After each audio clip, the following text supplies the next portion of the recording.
Astrid Travelers, and welcome to another episode of Tales of Teyvat, a Genshin Lore Podcast. Last week, we traversed across Natlan with our little Saurian as we discussed our adventures with Little One. This week, we're heading to the Fortress of Meropide, where we'll be talking about our favorite head nurse, Sigewinne.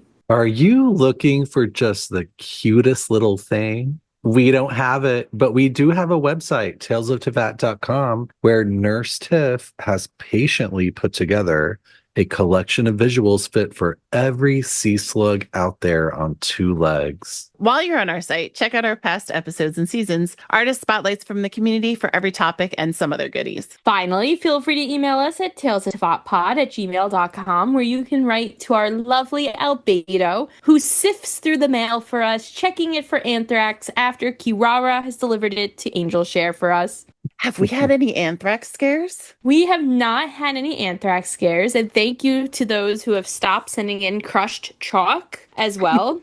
Mm-hmm. We have now recreated a safe place for Albedo to be. This is a side gig for him, people. I pay him in burn cream that he gives the Cleese victims. I mean, I wasn't sure where we were going. I wasn't. I was like, wait, what? Who?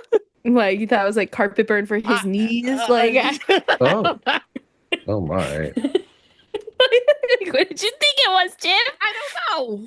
But I was like, how do you burn chalk? Wow, first off, he has flesh. Like, Are you sure? You yes, don't know. I know. I just know these things. He can go out in the rain. He lives in the snow. Like, he's not melting away. I've seen him get hit. He's fine. Anyway, Albedo checks the mail.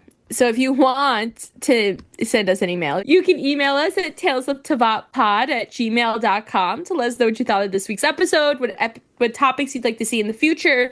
Or as we said a couple weeks ago, ask us our deepest, darkest secrets. Maybe we'll tell. We don't know. Oh, maybe. Maybe I'll tell you why I know about the burn cream knees. Maybe I won't. Maybe you'll tell us why you know so much about anthrax. Yes. My publicist says to say no comment. Anyway, travelers can also feel free to check us out on Ko-fi, where you can buy us a cup of coffee, or you can check out our merch shop and buy your favorite Twink Tank merch to make sure that people know you support adventuring specifically, and a little bit of Kaveh. And travelers can feel free to give us a rating wherever they listen to podcasts to let travelers know that we are a drug-free zone. Specifically anthrax-free. Until we get to Nod Cry. Yeah. Yeah, I have a feeling that Piero is going to send us anthrax. There's going to be dead animals in the soil. The reindeer. Mm-hmm. Oh. Now, before we jump too much into the sweetest gal in all of Fontaine, we did just want to note that we do have 2 prior episodes that could help you understand this episode a little bit more, or give you some better backstory of what is going on. And that is episode 79, which is all about the Melusines and Zaddy Alinus. Alinus being the dragon whose consciousness was pulled from the abyss and put into a body that Gold made, making him Albedo's 5th cousin twice removed. And he died during the cataclysm after being killed by Basil, not Basil. Basil, whatever. Not John, but Basil Elton. John Elton? Who the fuck is John Elton? Elton John.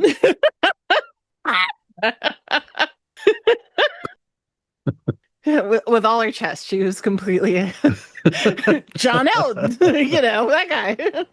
Are we sure there's no drugs here? Hold me closer, tiny dancer. John Elton. I'm so sorry, Elton John.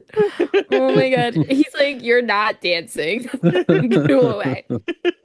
Anyway, when Linus was killed during the cataclysm, his dead body, Adi, created the Melusines in some different ways. And also, we have episode 86, which is all about Neuvillette. So you get a little backstory on the Melusines and Neuvillette story quest about his dear R.I.P. friend Carol, who died to stop racism in Fontaine, which Melusine racism, she definitely projected the stop of that. So yeah, she did. Mm-hmm. She was a turning point in Fontainian people. and also a turning point in Neuvillette's life. He started going to therapy then.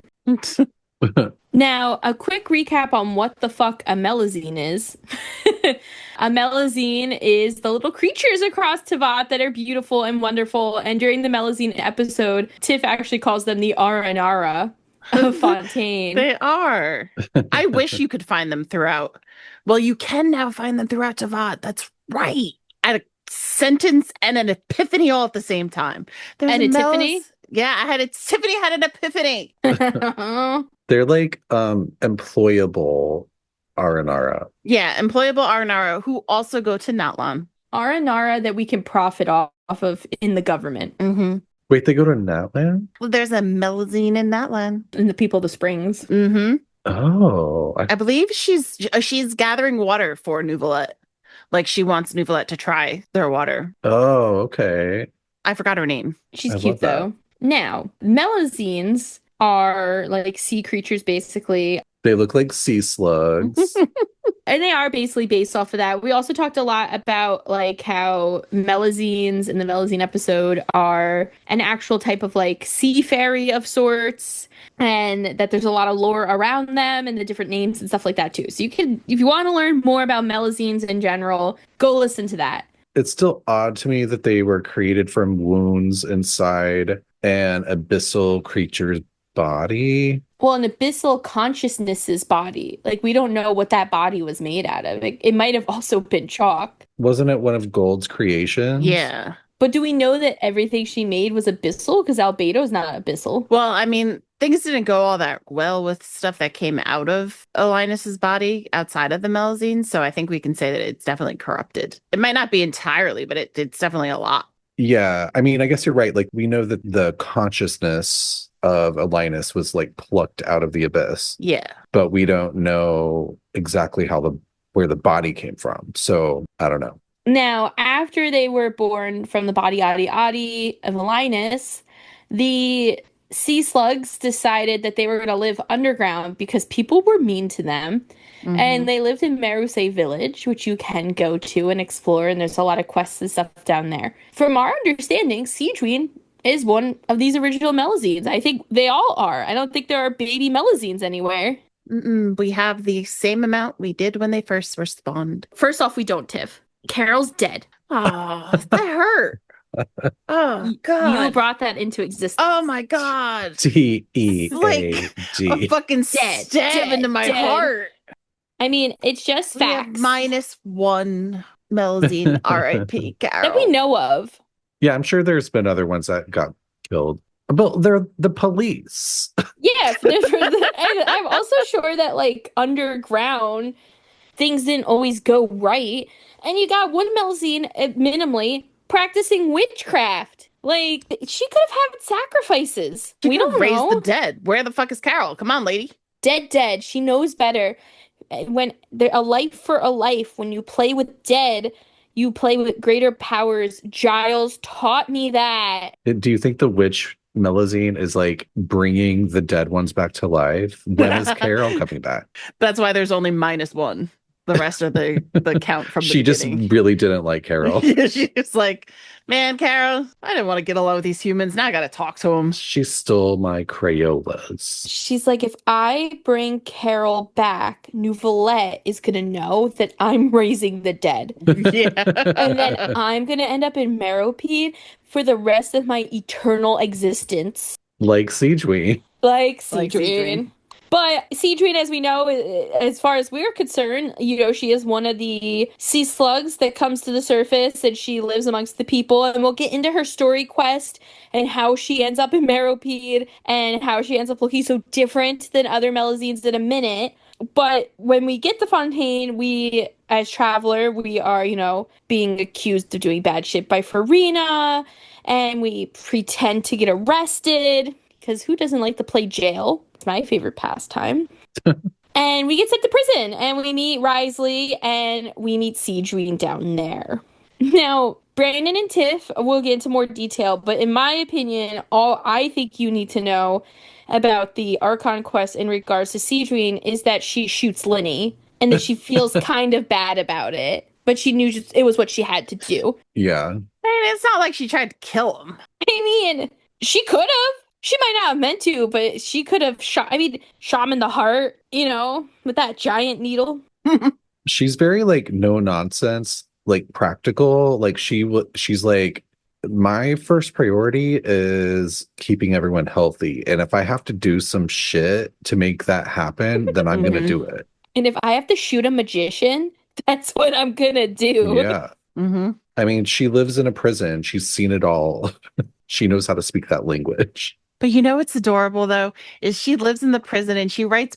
She's a pen pal with Neuvillette because all the Melusines love Neuvillette, and she writes things like everything's all happy in Meropide, everybody likes me, and blah blah blah, and all this stuff. And it's like her teaser video, and in the background you see like this food sucks, and these like people fighting, and it's like she's so unaware. She's just like, it's great here. Well, Escoffier, she did a slight stint in prison. I'm not sure why, because I haven't done her story quest. But when she was in prison, she said that her sense of taste is absolutely deadly. Like, that's what she calls her milkshakes. Not in a good way. Oh yeah, yeah. I mean, that's definitely one of the things about Sigewinne is that she doesn't understand why people think that her meals are absolutely disgusting, but everyone hates it.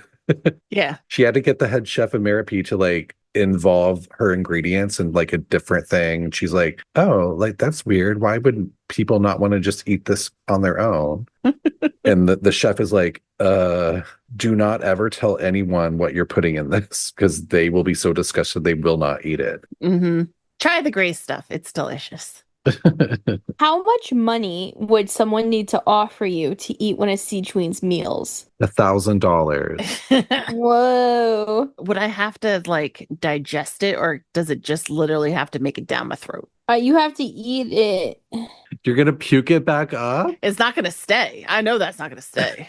Okay, but you're not like, this isn't like you like shoving a finger down. This is just No, it wouldn't last. It would hardly make it down. I think as long as you eat it, Right. you swallow, it counts. It does only count. It only counts when you swallow. Oh my god. I got possessed by Al there for a moment. Yeah, at $500, I'm eating it. I got bills to pay. So you are also saying $1,000? She said 500. Yeah. Oh, that was cheaper. 500. Oh. I was making sure that whoever was giving us this deal was going to give it to me and not Brandon. That was cheaper. What about you, Amanda? What's your price for one of Sigewinne's meals? I don't know. I guess it depends on which meal, right? Because there's just some option. I would say the nutritious meal. All right. The healthy meal that she serves. I'm gonna go in between you guys at $750. The price is right, that shit. Let me tell you, all this makes me think of is that I was on vacation with my family and we had the Harry Potter jelly beans. And, they're all different flavors and some of them are bad, right? And so we dumped them into a bowl and my cousin kept going, this one's earthworm. Someone has to eat earthworm. Like, I want to know what an earthworm tastes like. And I was like, bitch, first off, you eat it. If you want to know what an earthworm tastes like that badly, eat it. And so, in this bowl, there's like earwax, soap, mud. There was worse things than the earthworm. So I'm like, you know what? I'm going to be the cool cousin right now, and I'm going to eat earthworm. So I take a bite of half of it, and I'm like, huh. And I decide to eat the whole thing because I'm not a little bitch. And as I'm starting to get like applause, my other cousin rounds the corner from the bathroom, picks up the paper bowl, and just dumps all of them down his throat. And we all were, Brandon's reaction, we were all aghast. We were all fucking shook. And then we're getting notifications on our watches that we were in an area that was too loud. That's how crazy everyone got over him eating this whole bowl. That's also like such dude bro shit. Of like, oh, she's getting applause. I'll just eat all of them. Booyah. So I know that I could do it, right? I'd be a little timid to the option of eating this nutritious meal, but I would do it. And then my cousin would eat 5 of them. And I'd be like, damn it, you just made so much more money than me. Or the same amount.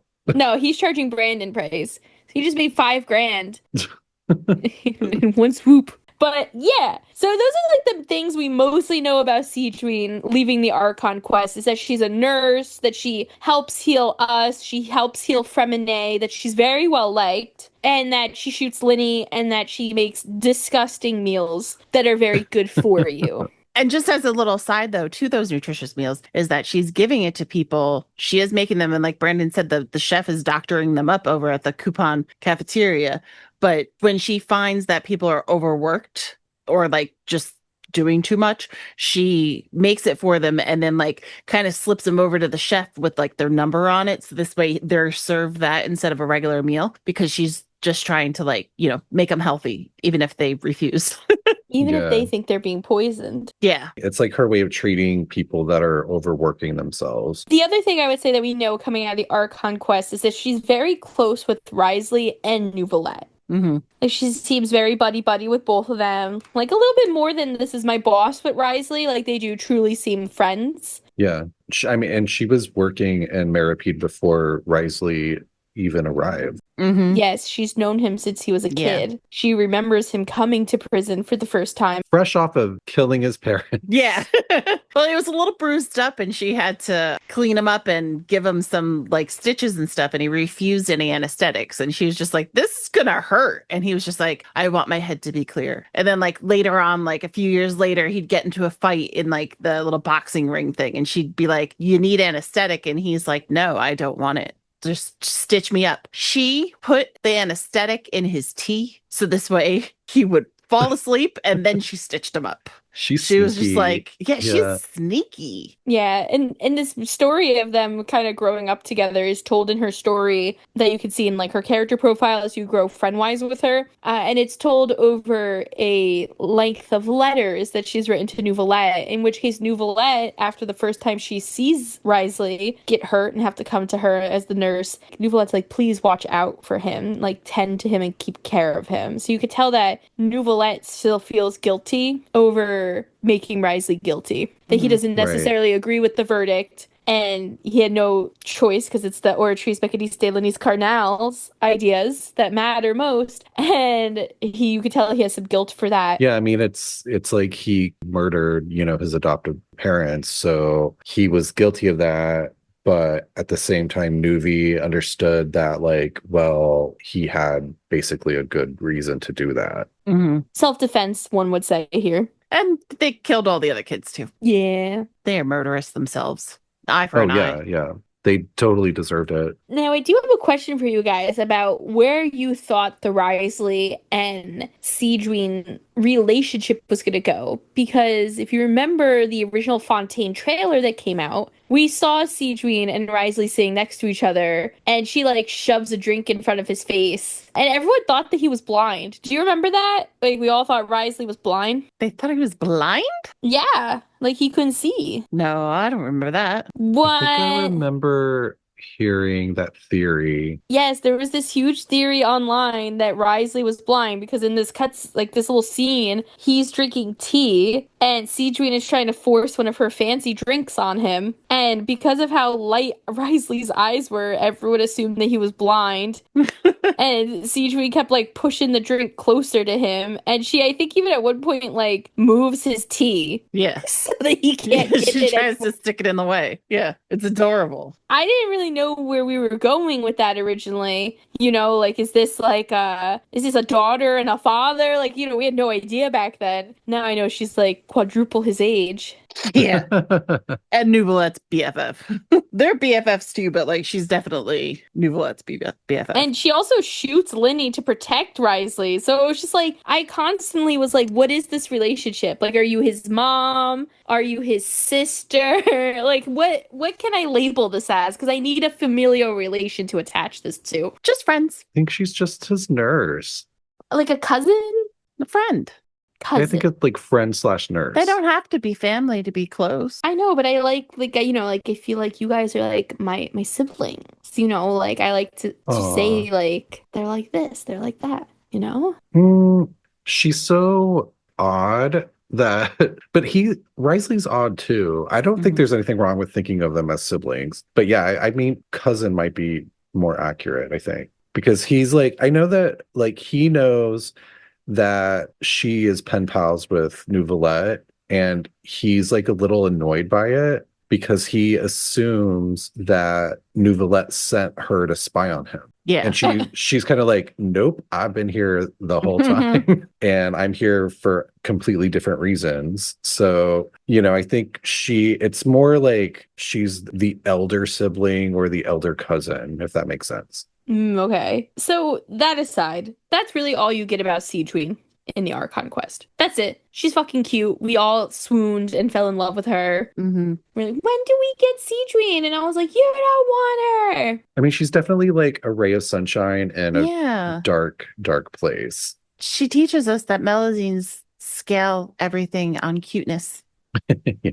They don't say things are beautiful or whatever. It's just how cute are things. And that's adorable. How could you not love it? That probably hurts so many bros in jail. But they all love her. She is the most, like, people, it is like an unwritten rule that if you're mean to Sigewinne, like, the guards are gonna, like, extra punish you. You cannot even say a bad word about her. People love her so much, and they'll do anything for her. Yeah, and if Neuvillette finds out, he's gonna kick Wriothesley's ass. Wait, why? If Neuvillette finds out that Wriothesley is letting Sigewinne be bullied because that's how he sees it. Oh, I see. He will kick Wriothesley's ass. He Of protects course. her like he's his little bitty baby. Yeah, there's like a weird three-way protection circle going on between the three of them. I do think it's funny that the inmates think that she's a literal angel sent to watch over them. And this especially happens after one of the inmates was heard mumbling to himself about the wings on her back. And I was like, when I read this, I was like, wait, wings? And then I went and looked at her design because I don't have Sigewinne. And I'm like, oh, I guess she does have wings. I thought that was like a part of her outfit, but I think they're like little wings. Oh, I thought that was just a bow. No, I think it's wings. So how the fuck does she have wings? None of the other Melusines have wings. It's like little sea slug flowy things. I don't know. I thought it was just a bow and he thought that they were wings. Like he was delirious. Maybe. Like, I think it was the delusion of it. I don't know. I Googled it and it's like a whole thing. People are like, are these wings? Yeah. People are convinced that they're wings. Well, I guess some of the other Melusines do have wings, so it could be wings. What else is a wing? One of the boat drivers has wings. I think of it more as almost like fins. You know what I mean? Like just like floaty underwater things, but they look like wings. Because sea slugs have like weird little wavy things like that on their bodies. I mean, and that would definitely like kind of come out of just the design of her dress, like has that kind of like waviness on it. And I think one of the reasons why people think of it like wings is when you use her skill, they're brightened up, but so is her dress. It's not just the little bow. I mean, it very well could be. In case anybody I'll add it to the site too, but in case you want to take a look at your Sigewinne, it's the part of the bow that's around her vision is right on her back. It's like her lower back, right above her little puffy tail. Yeah, and then there's like two little longer like ones coming down the bottom of it. That I think are actually a bow that time. It does look like a bow, but maybe they're wings. Maybe. Aval, who is one of the boat drivers, when you first get to Fontaine, she's that boat driver. She has wings. Interesting. Okay. I think it's a fun little like, do you think they're wings or not? Yeah. Because it adds into like the lore of the inmates being like, she's an angel. Because they literally think that she's sent there to watch over them. Some of them use the word emissary too when talking about her. Which is a little sus, because the emissaries to the gods were the Sealies. Which are the angels. Which are angels. So it's interesting to hear the words emissary and angels being used together. And maybe it's because I'm not a religious gal, / I didn't do any religious studies in college, but like Genshin's really the first time I personally ever heard emissary and angels being connected. So I don't know if that's like a typical like angel connection or not, but I thought that was very strange that they used the exact verbiage, you know? Yeah, it's a repeating word that keeps being used in connection with angels throughout the game. And just a reminder, Paimon is referred to as an emissary at one point. And as an organ. Oh, also something that is really funny to me, which I think sort of explains a lot about Sigewinne's personality, when inmates ask her why she stays in Meropide and asks her if she gets annoyed by taking care of them, she says, have you ever had a pet cat? You take care of them and watch them be cute in their various ways. That's something that makes you happy in and of itself, isn't it? Why would anyone ever get tired of something like that? Adorable. So Sigewinne, what type she of cat thinks am of I? the inmates as cat, like cute little cats that she's taking care of. Do you think that Sigewinne has like a BuzzFeed quiz you could take that's like, what cat am I for the people? I sure hope so. She's like, take this quiz and I will treat you differently based on your results. That one's a calico. Here's That my one's tabby. definitely an orange. That's what she said when Child walked in. Yeah. Just like, it doesn't even matter about his orange hair, man. He's an orange cat if I've ever seen one. Who's the main coon of the group? I want to know. It was probably Wriothesley. A little difficult, very graceful. But she is the head nurse. She loves what she does. And she learns about being a head nurse from a witch. Like, that's the story, but when she first tells us the story, she says that her teacher was a witch. But it almost like there's the story she tells us, and then there's the story we find out at the end. And like she says, though, like the children called her a witch, like she was frightening. But she would trick all the kids too, because she really didn't like them. She was like, damn kids won't take their medicine. She had to trick them into it. So this is where even Sigewinne gets her little trickstery side, is from this witch. Which is really just like a doctor with a bad bedside manner. Yeah, she's a traveling doctor, so she had no single place that she would go to, and she would just travel around and help people. But when we're first told the story, we learn it in her story quest about the witch and her learnedness. She was always fascinated by what she would call magic, and it was just also interesting she would call this person a witch because she thought medicine was magic. So she was interested in it and she wanted to learn about it. And this traveling doctor taught her, and they like traveled around Fontaine. Could you imagine this like cute little Melusine running around with a witch?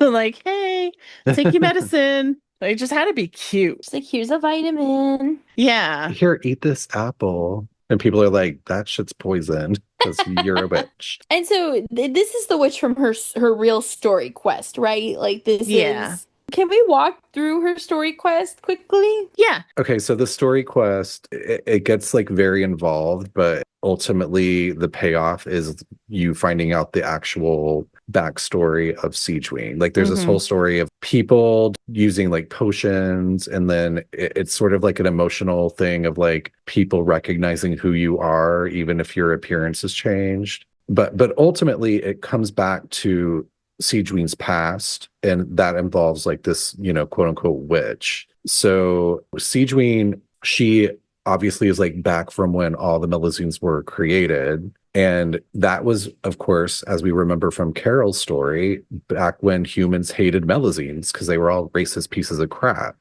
Sort of like now, 2025. And one little girl befriended Sigewinne as a Melusine, and they became like besties basically. But then the little girl got sick and had basically like a terminal illness, or an illness that would have become terminal if it wasn't treated. And so Sigewinne was like, I need to help her. So, she's been learning medicine from her witch teacher. The witch doctor. She goes to like try to help treat this girl, but the girl's parents are like, no, get away from us. Do not come into our house. You're a Melusine. You're a freak. Get out of here. And so she tells her teacher, the doctor, the witch, what's going on. And the doctor gives her a potion to give her a more human appearance in order to save her friend. Becomes a real witch. It is very witch-like, yeah. Yeah.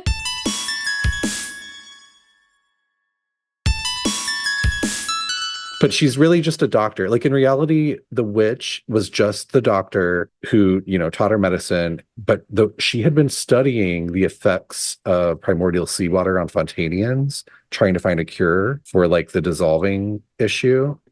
And she found that by adding certain ingredients, Fontainians could change their appearance at will. And she figured out a way to create like a face change potion that would work on a Melusine in response to hearing about Sigewinne's plight to save her friend. So she creates this potion for Sigewinne. She leaves it for her with a letter. But then by that point, she had already basically dissolved herself via her own experiments. So Sigewinne takes the potion. It changes her to have a more humanoid appearance. I mean, she has to hide her little sea slug antennae things. Gross. And it works. Like, she goes back to the house. The racist parents let her in. She treats the little girl, and the little girl lives. But doing that meant that she broke the law, because there's a law that you can't change your appearance to look human in Fontaine. So that's what originally sent her to Meropide. It was like, you can't change the look of your, like, any kind of look. And they kind of think, like, Neuvillette at one point makes a comment like Egeria must have come up with the law, like, as a way to almost like protect people from trying something out and like accidentally finding out the curse. Right. She's like trying to protect the Oceanid / humans. Like, don't do what I did. Yeah. Or Neuvillette was on to Dodore from the start. He was like, I see the future and I see shape-shifting man, and I'm gonna not let that happen here. Well, he says that it was on the books like way before he became the Udex too. It was one of the things, like with Wriothesley, he had to uphold that while he didn't want to, because the Melusines were like Neuvillette's children. So he didn't want to, actually put one in prison. But like, she went to Meropide with her little raincoat on and hiding her little sea slug ears, and ended up helping people. And she thinks that maybe they accepted her because she looked human, or it was just because she was helping them that much. But they like all fell in love with her, and she treats the inmates, the guards, like the guards' children, like everybody she can, like she just helps them. And that's why when her sentence was over, she decided to stay there and remain as the, become the head nurse. She has to take care of her cats. Yeah, she has to take care of all the cats. She's like a crazy cat lady. Yeah. But it's interesting that, like, to think like Egeria was like, shit, they're going to figure it out. I got to make sure that they don't try and put primordial seawater on themselves. Like, but like the gross part of it, when you do find out a little bit more about this potion, is that it's actually made from the water-like substance that was left over when a Oceanid human, when a Fontainian would melt. So that like little puddle, like we see when like the person dies in Linny's act, when there's like a puddle. Yeah. The puddle's not actually water. It's like it's them as goop. It's is clear what you're goop. saying. It's clear goop. Yeah.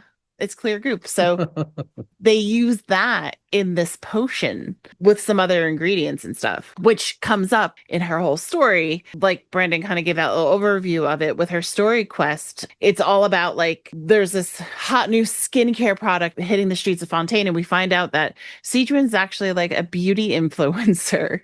She's the head of, or a leader within the Fontainian beauty market. Association. I think it's called, like, it has an official name. She writes for a magazine. She's like the Mona of magazines. And like Paimon's like shook because she reads the magazine, because we find out when Paimon goes to Fontaine, that bitch reads a Paimon lot. like really cares about skincare. Yeah, she does. Gotta keep up that fake body, yada yada. Yeah, she writes for Beautesse in Fleurs, which is a magazine run by the Fontaine Beauty Association. It's called Beauties in Bloom, and she goes under the pen name Romaritime Flower. I was like, that's so cute. And it's so funny because Paimon is like, she's a leading figure in the beauty association.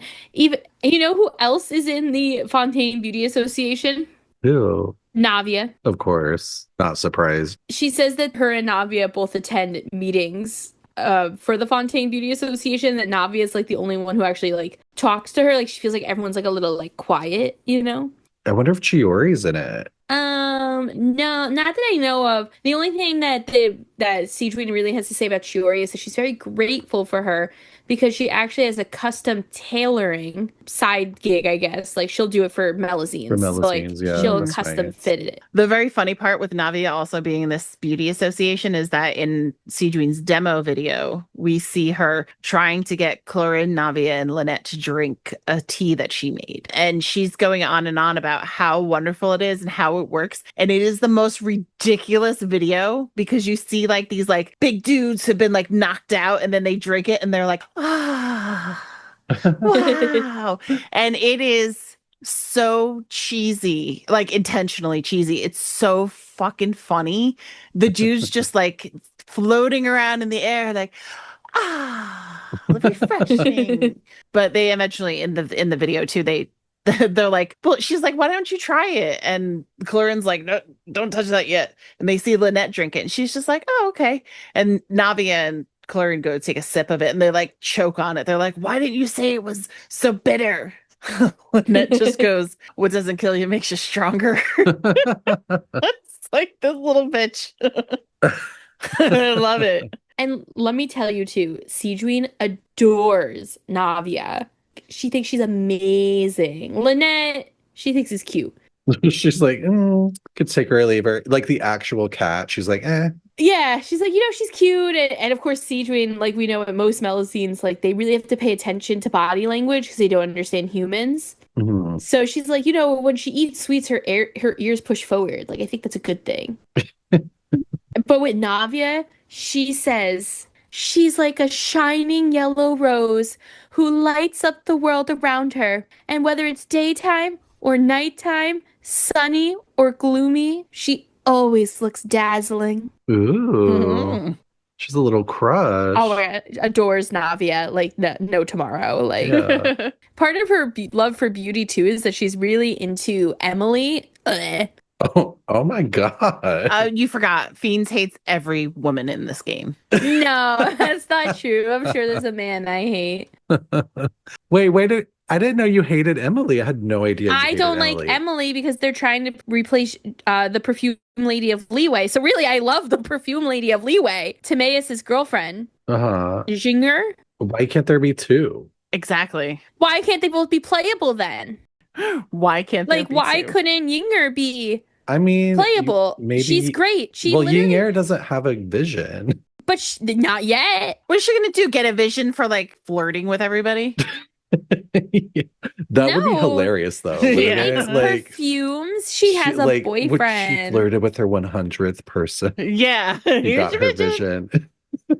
No, it would be like for flirting with someone that like she didn't even like. She's like, I guess I'll flirt with him anyway. I really have to commit to flirting. She literally makes the perfume that we need for the rite of parting when, the Leeway Archon dies. She also tries to convince a child that they need very expensive perfume to be attractive. Listen, when you need to make money, you need to make money. The thing with Emily, though, her backstory is actually really interesting because I know she's like perfume lady, but she's actually like a crime scene cleaner. That's like what she really does. And her parents are both Marotrousse phantoms, or I guess her father is. And so they used to have them over. So she says that, Sigewinne's actually been to the house and has known her since she was a child. Oh, yeah, she used to babysit her. Yeah, which is kind of weird because prison came in. Imagine being like, I'm going to let this little sea slug that went to jail, who also studied under a witch.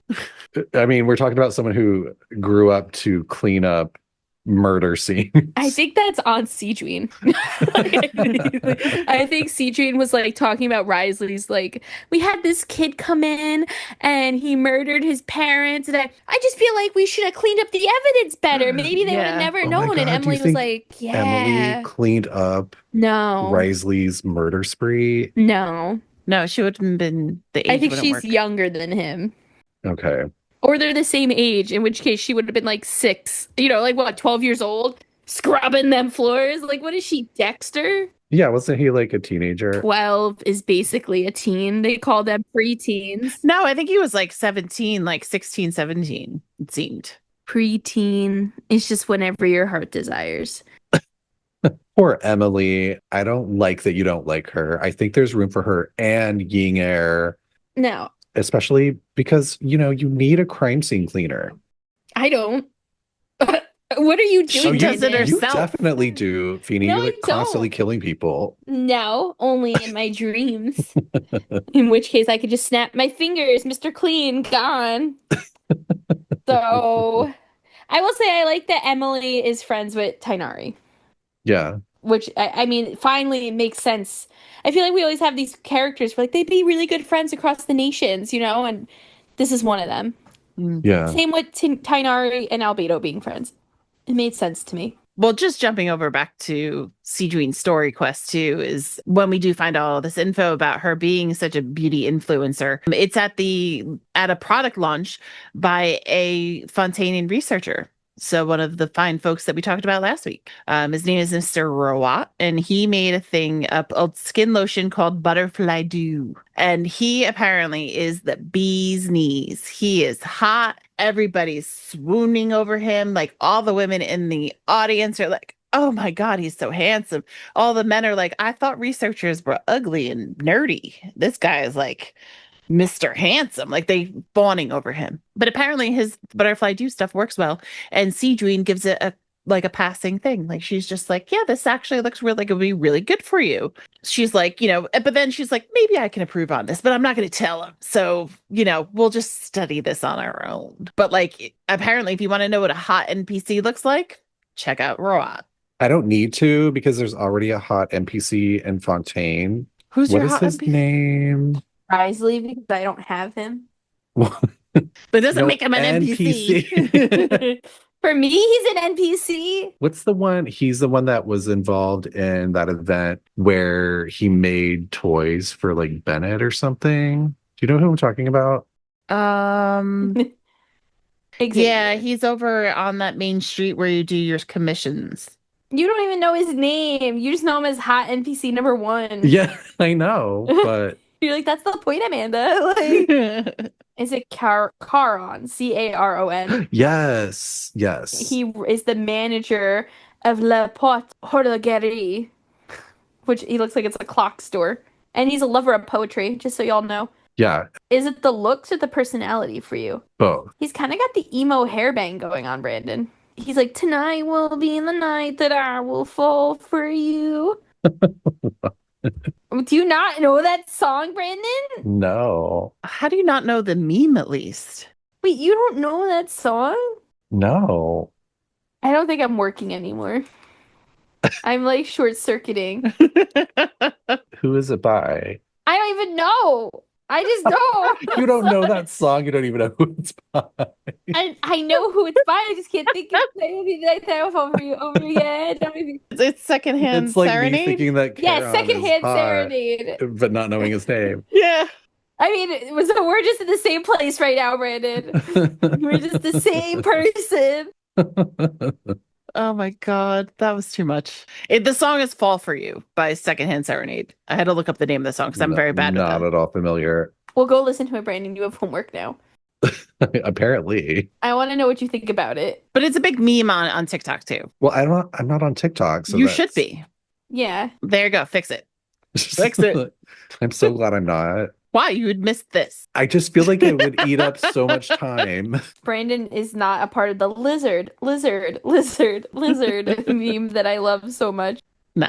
But lizards aside, and Emily aside. So Rawat made a skin lotion. So we're like, this is going to be awesome. And Sigewinne's like, come by my office and I'll fix it up for you and make it better. So we end up going to Meropide and she's like treating somebody who is in the infirmary with Wriothesley. And he is just like, I saw myself last night. He's like, I'm not crazy. I saw myself.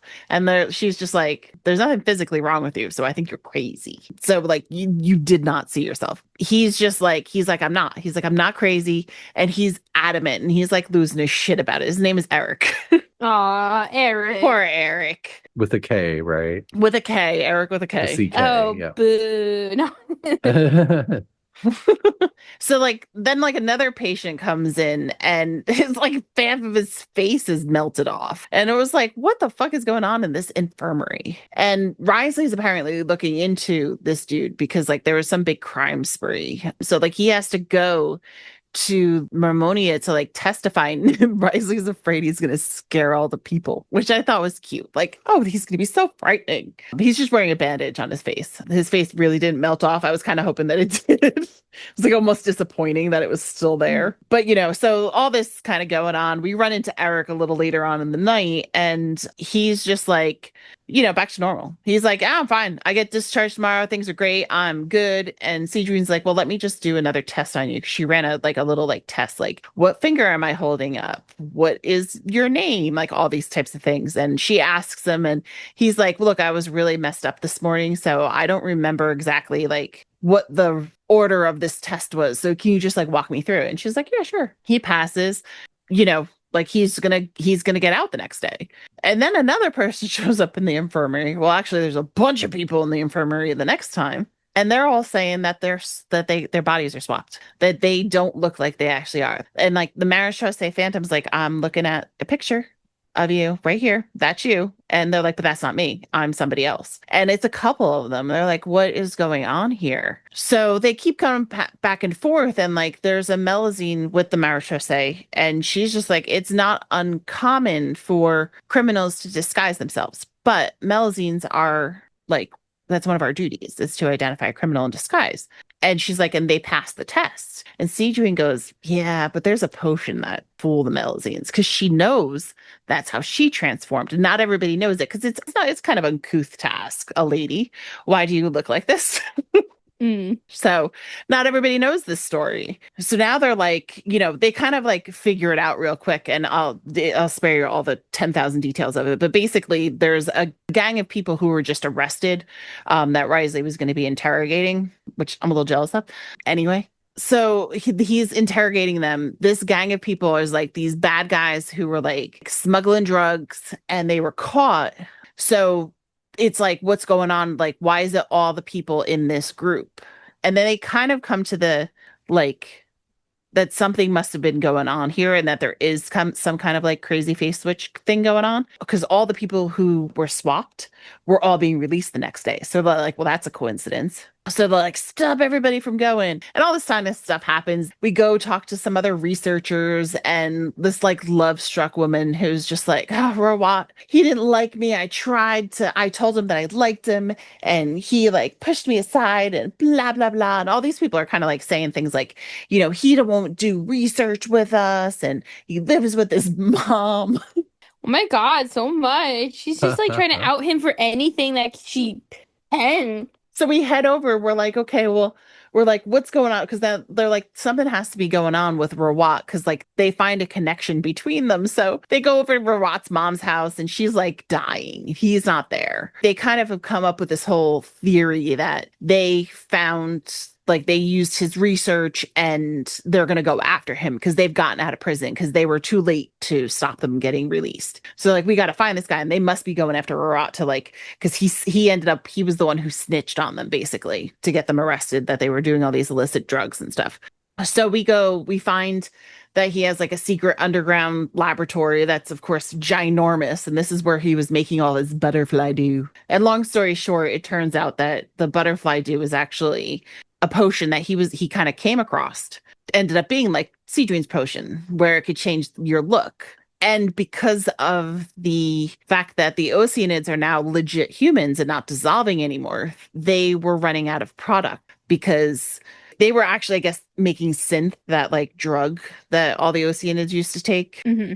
So like that was like their big deal. But then they found this like face swapping idea, and they were selling it all over the place and going to get all these people out of prison. But they were running out of their stocks because Oceanids weren't turning into clear goo anymore. Yeah, wasn't one of them working with Vache? That was their supplier, motherfucker. Yeah. Vache was supplying all their goop, and now Vache's gone, and now the goop's gone, and they're all, fucked up. And then the Meropide Phantom find them. And they're like, we don't even have Carter anywhere nearby. Yeah, where's Carl? He's the wrong kind of goop, unfortunately, for them. Because he could use a little picking up, because he's sitting over in that library all by himself. So they're talking to, it's Potton, who's the one who had the face who was falling off. Sigewinne's like, look, I'll make a deal with you, because like now they're like trapped in there, and they're like putting on poisonous gas, and it's all dramatic. And Sigewinne's like, look, I happen to have a potion that you want, because I made it, and I can give it to you if you let my friends out. So they do that, and we're just like, okay, but why did you make that deal? Like, now we're never going to be able to find him. He's going to change his look, and then we'll never know what's happened. And the guy said that Rawat was dead, so we're like, now they might have murdered him. And Sigewinne's like, I think I know where he is.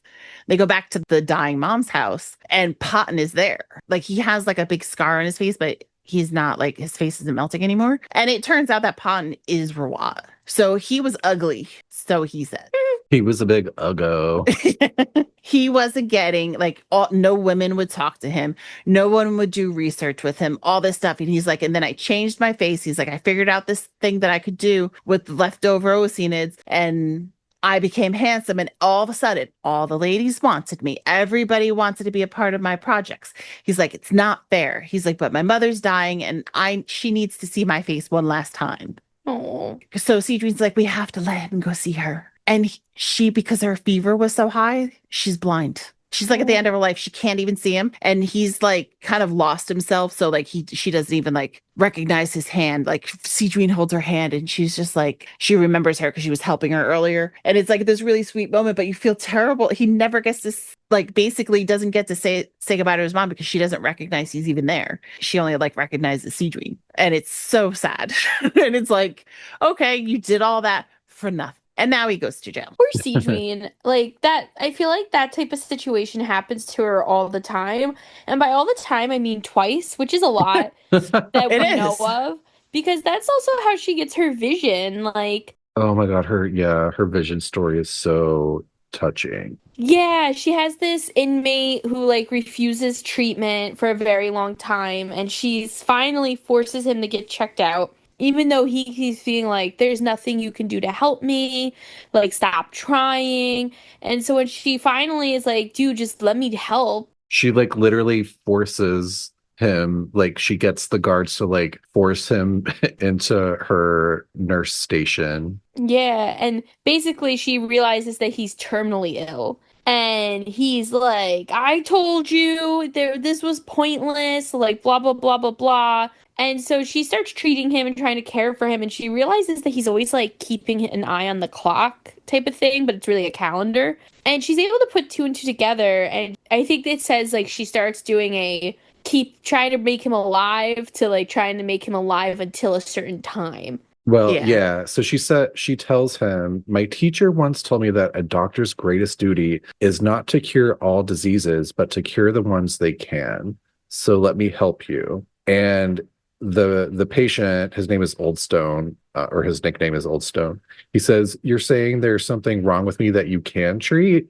And she says, that's right. It's your inability to last till that day comes. Knowing that he's been staring at a certain date on the calendar. They've come to an agreement, like, I can't cure you, I can't make you live, but I can maybe prolong your life long enough to reach that date on the calendar. And so after that, like, he starts taking all of her medicine that she gives him, and it does, in fact, stall his death until the date on the calendar arrives. And we find out that that was the soonest that his son and his son's mother could come back to visit him after the son had been traveling for work in Liyue. And so the son gets there and he's like berating Oldstone for his failures as a father.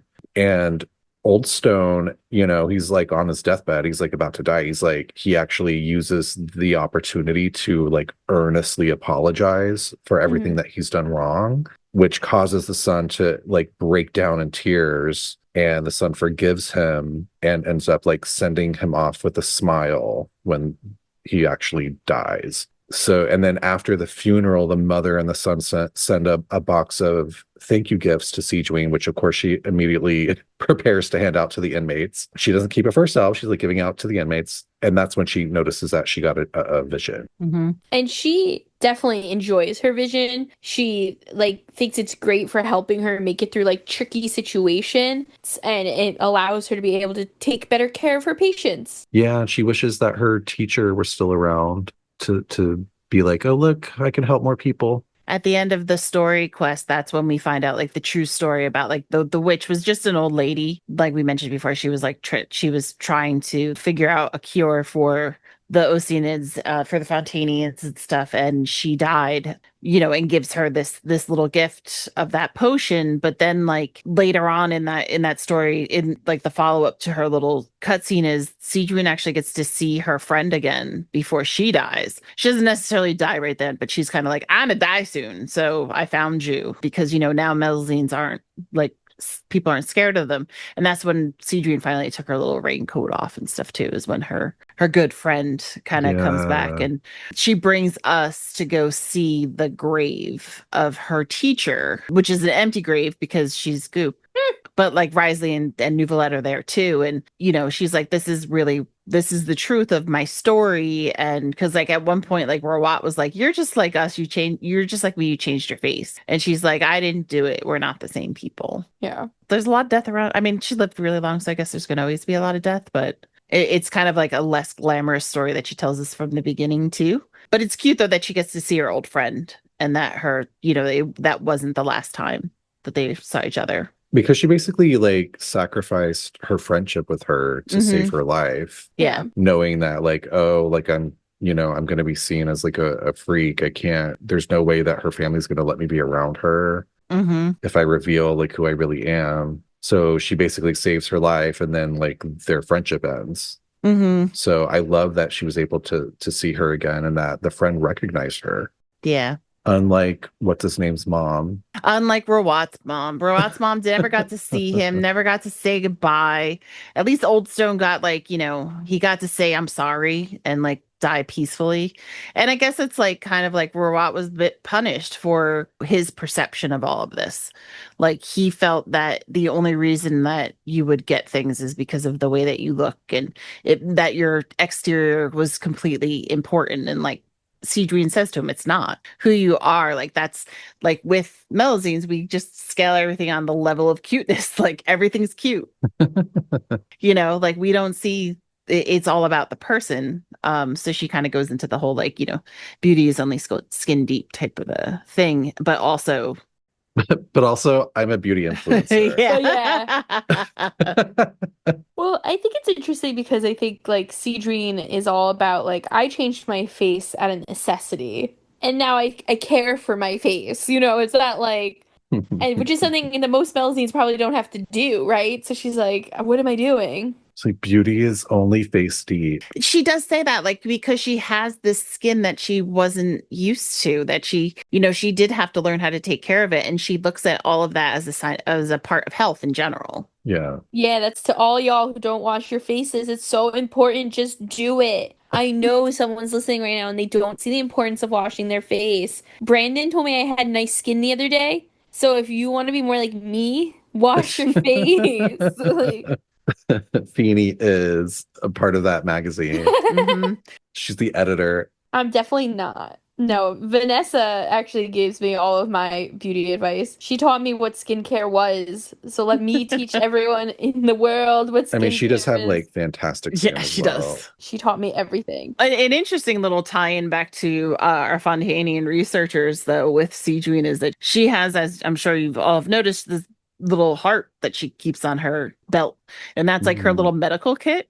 But she actually had that done at this Fontaine Research Institute. She like commissioned them.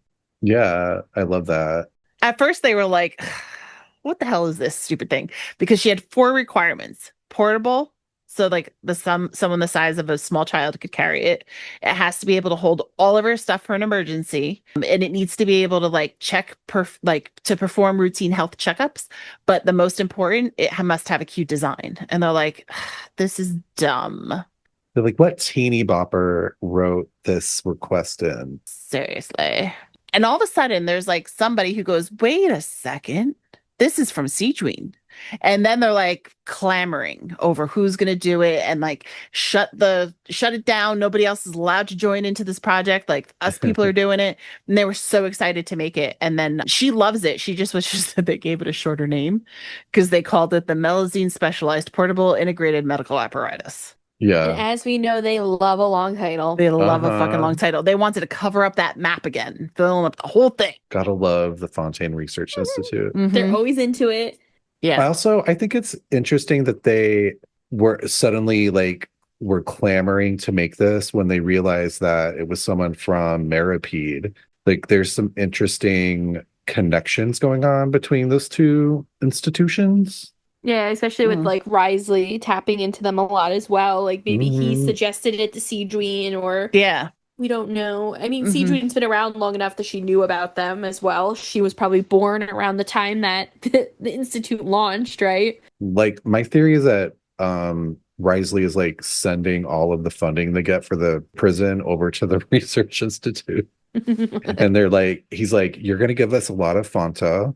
Yeah. And you're going to make any kind of research projects that we request. Mm-hmm. Meanwhile, like his inmates are just like working for coupons. And he's like, and now that you don't have to make this giant boat anymore, bring the Fanta. Yeah. There's a lot of Fanta in jail. There was prior to the boat. Uh-huh. They're trying out different flavors of Fanta in the jail. Mm-hmm. I've never seen so much soda in a prison. I know. The fact that they were like using them like as like not test subjects, but like as like an audience like review. Like, what do you think of this flavor? What do you think of this flavor? They need it to wash down Sigewinne's meals. Yeah. Yeah, they're like, we have to give them something to feel better about their lives.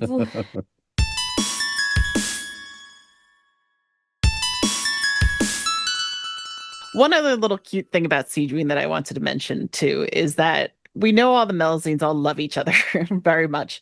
And for the most part, they all are down in Melusine village. Like that's where they live. Sigewinne hardly ever takes off from work. Like, and her infirmary is open 24/7. So she doesn't live down there. She lives over at the prison. One of her BFFs, Otnik, would actually comes to see her.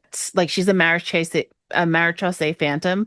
And on her days off, she goes to the prison so she can have milkshakes and chat with Sigewinne. And she just likes listening to all of her stories, and like Sigewinne tells her everything that's happening in the jail, and then they draw it. It's so cute. Yes. And if you remember if you know from Wriothesley or even from our Wriothesley episode, the Melusines love making stickers, cute stickers, and sticking them on people, especially on Wriothesley. He always has a random Melusine sticker on him. Yeah, and Sigewinne's the ringleader of that, and he knows. He says Sigewinne's the head nurse. Sigewinne, the head nurse, possesses all the virtues associated with the medical profession and genuinely cares for the well-being of everyone around her. She seems to have picked up on some bad habits from me, though, like frequently betting with her Melusine friends over who'd be able to put more stickers on my belongings.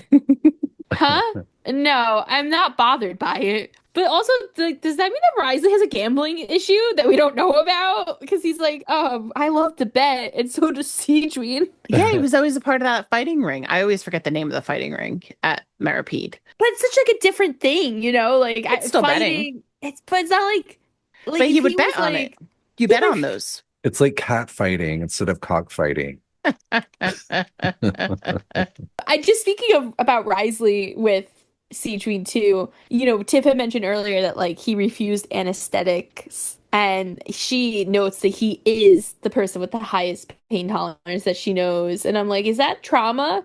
Is that from literally the like physical abuse that he took? Probably. And he's beefy. Him and Sigewinne just seem so close, and they seem like, you know, I agree that maybe at first he felt like Sigewinne was a spy, but I think that he's lulled over that, and he's like, no, this is just my pal. And we always assume that Wriothesley and Clorinde are very close. Clorinde is someone else that like Sigewinne's always trying to get on the good side of. So I find that cute that she's like, all right, this is like Wriothesley's bestie / girlfriend, depending on who you ship. And she's like, you know, I find it really hard to read her and like find out what type of mood she's in. And she gets really excited because we say that she used the lipstick that she gave to Clorinde. And she's like, I'm just so glad she likes it. I knew that color would be great on her.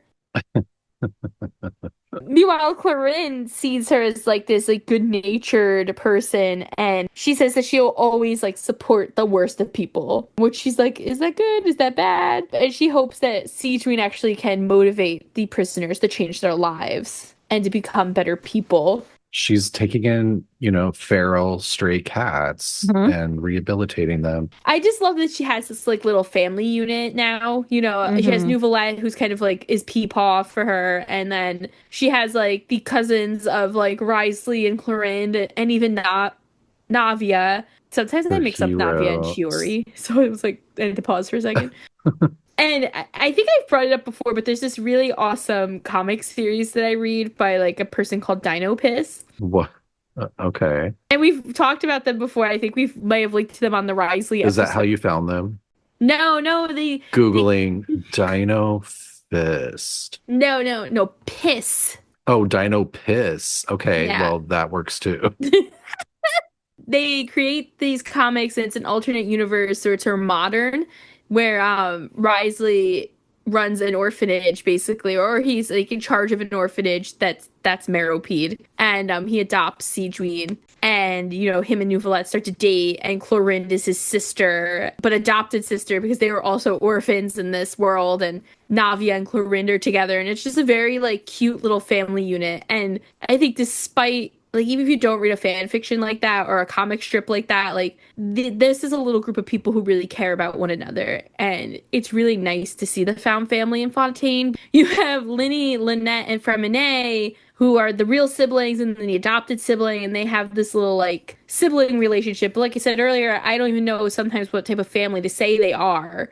But Neuvillette, Wriothesley, Sigewinne, and then the extendeds of Clorinde and Navia. I just think they're such a good unit together. And I wish we got to see more of them together, Yeah, I do think that Sigewinne and Wriothesley is like a really special relationship because you can tell that she's like one of the few people that Wriothesley trusts fully. Like she's almost like his lieutenant in a way, even though she's like all about like healing and saving. And Wriothesley is so like severe in terms of like his personality, so I think they're a good sort of they sort of balance each other out like that. Oh, definitely. And like you were saying, like they work so closely together. I can only imagine when you work in a place that is so dark and probably hopeless feeling, to have someone like that you can rely on. Like clearly Sigewinne is going and pushing her gross drinks on him and, interrupting him while he's trying to do paperwork. And she was willing to shoot Linny to protect Wriothesley because Linny was going after Wriothesley in that moment. Like she is like protective over Wriothesley and Wriothesley is protective over her. And it's a beautiful friendship and it makes me very happy. Yeah, it's very cute. Speaking of different relationships, while we know her and Neuvillette are also close, she also seems to be kind of close with Chevreuse. While Sigewinne doesn't actually have a voice line about Chevreuse, Chevreuse talks about her and talks about how they actually work together a lot because of police things, which I was like, oh, interesting. And besides that, she doesn't really have a lot of people that she like knows anything about. She has the Linny and Lynette that she knows, and she knows that Freminet is very like grateful for everything that she did for him, and that he actually came down and thanked her afterwards for like rescuing his life after Clorinde saved him from the waters. And she says about Freminet that she could tell that he has a rich and detailed inner world because he looked so captivated when he was looking through some Melusine paintings. So Sigewinne, she's getting the human concept down pretty well. She definitely knows what people are thinking and feeling. And I think it's beautiful. She's cute. I love her. I wanted to bring up her constellation. I don't know. Her constellation is, and I'm going to pronounce it wrong, is Nereides, Nereides, which means Nereids. What the fuck is that? So I had to do some Googling. Google Devada helped me out. And it's Greek. So in Greek mythology, this creature is like a type of sea nymph. And they're usually girls. And I was like, oh my God, Melusines, more sea nymphs. Oh, we got this. And there's like this story about the 50 daughters of the old man of the sea. And I was like, oh, Neuvillette. Because he has so many Melusine daughters. Oh, yeah. They also mentioned, too, that these creatures are also the daughter of an Oceanid named Doris. But I was like, oh, we're bringing, like, the Oceanid lore back in, too. Because we talked a lot before about, like, what Oceanids are in, like, European folklore and stuff like that. And basically, these little creatures were always like helping out sailors and things like that. And it just was like interesting connections of like, okay, well, Sigewinne is a daughter of the sea, right? And she's like a daughter to Neuvillette, and he's like an old man of the sea. And I thought it was cute too because like technically she lives under the sea, whether she's at home in Melusine or she's in Meropide, and she is saving people under the sea when they come to jail,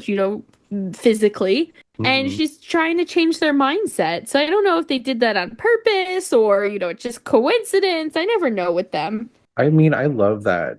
I mean, it's sort of easy pickings because there's so much mythology about sea ladies. Sea Like ladies. there's, mermaids, there's selkies, there's like all of there's sirens, there's all of these different stories and myth depending on what culture you're looking at. So I think it makes a lot of sense that they would do something like that and sort of tie it back into the mythology. And there are, if it's not exactly 50, it's extremely close to 50 Melusines. So that's even cooler. Oh, yeah. We know of 46. When we did our Melusine episode, we knew that there were 46. We know that Carol's another, so 47. And then another one showed up in one of our recent events that we had never seen. So we're at like 48. So yeah, we probably have. Maybe there was exactly 50 originally. So 2 died. Well, you have one in Besides Carol. Natlan. Yeah, she might not, but she probably doesn't count in that. So yeah. So the one and that's Manaya is her name. The one that's over in Natlan. That being said, I do think it's time for us to check our mail before Kirara puts Anthrax in the mail on purpose and sends us down to Sigewinne. Oh my Or, God. honestly, I'm just going to arrest Kirara and send her to Meropide, so if I don't die. Poor Kirara. She's been Yeah. through so much. Nah, she's doing fine, guys. Now, before we actually jump into the questions we have from some travelers today, Tiff was talking to another traveler in our server, and they had some information that answered a question she had during our Nahida episode. Yes. So back a couple episodes ago, we were talking about Nahida's story quest when all the people of the grief group were like going into this dream world to hang out with their loved ones, but were really just feeding a machine of a crazy researcher. So one of the things though that I mentioned was that at the end, before this whole thing kind of ends, Nahida sees a shooting star. And she stops and pauses and looks at it and like curiously doesn't say anything, and kind of like she stops like in her tracks where we're like, okay, hey, Nahida, we got to go before like, we got to get out of the crazy dream world. And I said, I didn't know what it was. Like I couldn't figure out what that actually was. And like they never revisit it. So Paimonica, one of our fellow travelers, like Fiend said, answered in our Discord and said that regarding Nahida's first story quest, I think throughout the quest, there's this feeling that Nahida is feeling a loss. She doesn't know, she can't remember about Rukkhadevata, but she still has this lingering feeling that she's lost someone because she can relate to the people of the grief group. I think what she saw could be a faint emotional memory of Rukkhadevata. She said it's her headcanon. And I think it's fan-freaking-tastic. I was so excited by that idea because in a lot of cultures, shooting stars are traveling souls. People view them as souls visiting other people, or in some cultures, they believe that when you see a shooting star, it's someone going from purgatory into heaven, like they've made their way through. So just on that idea, and I mean, it's in a lot of different cultures throughout the world. So it's not necessarily Sumeru-centric, like to kind of pull it back to the cultures that are referenced there, but it could be. I just love how that kind of ties it all together. So if anybody else is wondering why Nahida sees that shooting star, I love Paimonica's theory. So I wanted to give a shout out. Thanks, Paimonica. That's Woo! cool. I like that. Me too. It's very deep, very pathetic. Mhm. Poetic, prophetic, both. But anyway, Kirara threw the mail at Albedo now because we burned it in our own mail and she's a It's little been bit screened for anthrax and we're in the clear for now. for now. The chances of anthrax killing you are slim, but never zero. So, our first message comes from Freddie, and they said, over the last week, I've had a couple of thoughts that Zhongli has connections to the Shade of Space, or the Goblet Shade. This is in reference to artifacts. Mm-hmm. It makes a lot of sense as Venti's connected to Istroth, and they're both original archons. Some theories that the sustainer of heavenly principles is the Shade, and if that's true, there's a lot of parallels between Zhongli's archon design and hers, such as the cubes or black arm patterns. If he's linked to the Shade, this could link him to the sun. It's said that when he was young, the sun chariot fell and made the chasm, maybe because there was no one piloting it. Albedo also says that you need the power of 8 suns to create gold, and Zhongli was the one who created Mora, stated to be made of gold. This could have connections to the Shade, as in the Chinese dub, they are the shade of the void/space. So maybe he's a demoted celestial being and was kicked out when the Seelie fell in love with the Outlander. Anyway, I think Zhongli has some connections to Celestia, either a sun god or a creation of the Shade of Enothim. I love that theory. And I especially love the whole idea of the Mora, and that it takes a lot to make gold from the sun and things like that. I think we talked about back in the chasm, and even when we had our Moon Sisters episode 2, we talked about the Sun Chariot and how the Sun Chariot could have possibly been Zhongli. Like, did he crash it down? Is that how he got to Liyue? There could be a lot of different pieces in there, but I kind of like the idea that maybe two sides, like there's the heavenly side and then the earthly side. So Venti and Istaroth, Zhongli, and the shade of the sun, like that kind of thing, I think is a neat concept. Yeah, I agree. I think it's a really thoughtful like theory, or like some very thoughtful theory crafting. I do like the idea that Zhongli is connected to the sun, whatever that is. Because we all know that his lore is tied back to this sun chariot that fell. And we really have like very little lore about the sun or the sun chariot after that. We're getting all kinds of new moon lore. There's like the whole moon wheel and the three sisters. Like it's all sort of coming together. And it's been alluded that, we will find out a lot more about that in Nodcry. So I think we're getting like a lot about the moons. But what about the sun? Yeah. I would love it if we suddenly got some kind of sun or sun chariot lore and that Zhongli was involved. I think that would make a lot of sense. I like that you compared the space shade and Zhongli with like the cubes and the design and everything too. And I love the idea that we know something's going on with Venti and Istaroth. They have the same VAs across all dubs. And we know that they're connected because they've talked about how they were kind of worshipped at the same time and alongside one another. And so it'd be very interesting to see if there was a shade that was also on Zhongli's side during the Archon War, or someone he knew prior to, especially if he was born from Celestia somehow, or whatever it might be. Or, if we know that shade is MIA right now and rules under a new master. So is it possible they even crash down themselves and are the sun? They are technically like space, so they could be the sun because the sun is usually the center of a galaxy, right? So there's a lot going on there. I think it's a great theory, Freddie. Yeah.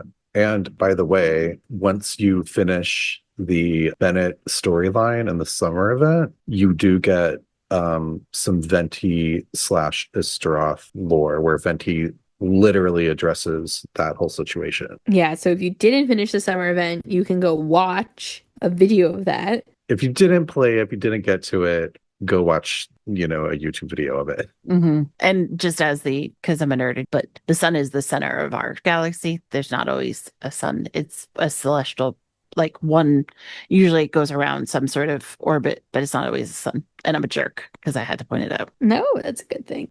Nerd. I'm such a nerd that I literally had to tell you that it's not always the sun. That's just the name of our I'm just like picturing you with like really like Coke bottle glasses, like pushing your glasses up your nose and be like, well, actually. I can't help myself sometimes. Well, thank you, Freddie, for your question. Thank you, Freddie. Thanks, Freddie. Our next message comes from Elliot, and they said, okay, wild theory. Pantalone, Yelan, and Xingqiu are all siblings. Yelan and Pantalone are the older / twin siblings, and Pantalone is undercover in the Fatui, and Yelan is helping keep his cover by pretending to be fighting with him and having this vendetta against him. And I throw Xingqiu in there because I think he's either half or a step sibling, which is why his burst animation is similar to Yelan's. He saw her utilize her vision and copied it with his Gua style. Plus, in my mind, Yelan and Pantalone are in their 30s and at least 10 to 15 years older than Xingqiu. That's a really fun theory. Oh, absolutely. I love that. There's a part of me that expected, though, the beginning of what you were saying to be Pantalone, Yelan, and Xingqiu walk into a bar. I was like, I can't wait for this punchline. And I'm like, are related. Yeah. No bar included here. Pantalone is always the one that we've always said, I don't even know it, so I can't even say we, that you guys have always said is potentially Xingqiu's older brother, right? Like it's Pantalone. I love that theory. Yeah. It's sort of like a older fun theory that Pantalone and Xingqiu are siblings. because Shingsho's always talking about his older brother, and then we never see him. Yeah, and we know that his older brother is like involved with the money side of the family business. So it would make sense if his older brother was in charge of all the money in the fraternity. All of it. All of the money.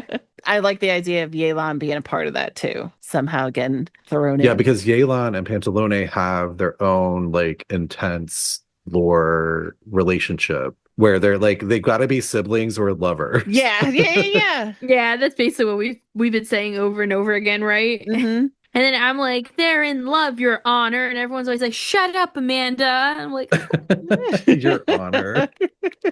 yeah, I love this theory. You know me, I am totally here for Pantalone Shingsho sibling this. And I think throwing Yelan into the mix is really fun. The only thing, not to be a fun crusher, but the only thing I have that might be a little wishy-washy about it is like Yelan and Shingsho's voice lines about each other. They don't sound like they know each other. And if they were siblings, I think that it would be a little more clear, especially because he talks about his brother so much. But I could see it if Pantalone and Yelan were not twins and potentially is a half sibling, and Pantalone just happens to know about it because they are older and closer in age type of thing. So maybe Yelan has her vendetta against him because he was more loved by Dad. She was thrown out of the family. Yeah, he was like, get the fuck out of here with your crooked bob. And then Shingsho was like, but I want a crooked bob. He was like, damn it. I can't kick out two kids. Damn it. I love the idea of them being very upset about the haircuts. I love the hair. So I think I've said this before, but like I have it where my Genshin OC Nat has a crooked bob as well. A little longer. Is that a lob? When it's like a longer bob? Yes. So she has a crooked lob, but my story behind it in my headcanon is that she's good friends with Shingsho, and she had Shingsho cut her hair. And so it's really just like someone in Shingsho's family is like bad at cutting hair, but he thinks that it's like the cool in thing. So then he cuts her hair like that too, and she's like, all right, cool. She's like, I guess I like it. Yeah, like the thing with Nat, when she cuts her hair, it's like kind of a form of like rebelling against her childhood. So she like cuts off these like long blonde locks type of thing. And she's like, anything's fucking better than the patriarchy, basically. So like she loves it. She goes for it. She's here for it. But Elliot, thank you so much for your question and your theory. Thanks, Elliot. That being said, that is all the time we have for today. We have survived another episode without being poisoned, guys. I think we deserve a round of applause. Yay. If you liked this episode and you'd like to let us know what you think or what you didn't like or what you'd like to see in the future, you can feel free to email Albedo at talesofteyvatpod@gmail.com, where he will relay the information back to us ASAP, as long as we're not going to die. Additionally, travelers can feel free to follow us on Instagram, Tales of Teyvat Pod, or on Twitter, Tales of Teyvat. You can additionally follow us on Twitter, on Threads, Blue Sky, and YouTube under the same name. Travelers can also feel free to check us out on Ko-Fi, where you can buy us a cup of coffee, or you could just check out the merch shop, or you could, throw some coins at us. That's what Tiff used to say when we Twitch streamed. She'd be like, I'm throwing my pennies at you. I'd be like, ah. Right at your face. Then she'd be like, I'm going to throw pennies at you in person. I'd be like, ah. Always fearful of Tiff throwing a penny at me now. Mm-hmm. You never know what's going to happen. Never know. Have you seen the new Final Destination movie? Does somebody die by penny? There's a penny involved. That's all I'm going to say. Does it drop from like the 30th floor of a building? You have to watch it. It's like a whole thing. It's like throughout the whole movie. Literally my biggest nightmare. Like anytime I'm in a city with like high buildings, like people are like, oh, you're in like a city. Are you afraid of like getting mugged? No. I'm afraid of a penny falling from the 80th floor on my fucking head. Mm-hmm. Or a pigeon shitting on my head. Yeah, that too. I expected to see change flying off of buildings all the time based on how often you would hear about the damn penny or quarter falling off the Empire State Building and how it could like crush your skull. Yeah. Isn't that a myth though, that it can kill you? Probably. Doesn't it just like fall like... I mean, I'm going to imagine it hurts a little. It's come down at a distance. Yeah, but you know what I mean? It's not like, I don't think it's crushing your skull. Mythbusters probably looked into that. We'll have to check it out. Yeah, it's like hail, It's just like hail. That's it. The hail's gonna kill you, Tiff. That's it. It's real easy, actually. Like two things that have the same wind resistance fall at the same pace. Does that make sense? That was some kind of physics shit. Like a bowling ball and something that's shaped just like a bowling ball but weighs way less, they fall at the same rate. What if it was full of air? Well, yeah, because the acceleration isn't it? No, force is mass over volume. This is too much math. Physics. What's I sort have of physics glazed podcast? over. I have no idea what you guys are talking about. Acceleration is volume times time. No, velocity times time. So like the velocity and then your time, right? So that will give you an acceleration. Istaroth is totally involved. Yeah, definitely. And I don't know who's the god of velocity, but Well, with all because I think it's Varessa. was not computing everything that you said, I did look it up, and the myth that a penny dropped off the Empire State Building could be lethal was tested and debunked by Mythbusters. Okay. So it's thank not you, deadly. Adam. Thank you, Adam Savage. We appreciate it. Yeah, and that's why I walk in the rain. Yes, exactly. I tell people that all the time, and they're like, what do you mean you walk? I'm like, if you run, you actually get wetter. And I know that because of Adam Savage. Yeah, he saved my life. Yep, because all you're doing is speeding up the amount of and opening up the amount of rain that could possibly hit you when you run. So if you Yeah, why walk, the you fuck actually would get I less want wet. to do that? Yeah, why would you want to run? You know what happens when you run in the rain? You fall and you hurt yourself. Here comes the rain again. I will say, I am always imagining myself falling and dying on my stairs in the rain. Just me. I usually bring in the ice for that part. But anyway, what I don't even know what I was saying. You could check I us out don't on either. Ko-fi. Nobody knows. And throw your pennies at us. Yeah, it was about pennies. Yeah. Apparently, you won't be murdering us, so thank you. We appreciate that. And travelers can feel free to rate us wherever you listen to podcasts. Let other travelers know that this is a good fucking time. Or else. Or else anthrax. Next week, we are going to be talking about the head honcho of lore, the man who hides secrets from us and asks us questions like we're in grade school. So make sure to know that mass times velocity or whatever gives you something, because we're going to be talking about Dane's Leaf and the Luma Fate next week in our season 6 finale. Get your magic ring ready. Mm-hmm. Oh my god, I saw the book about Nibelung and the Ring in the bookstore the other day.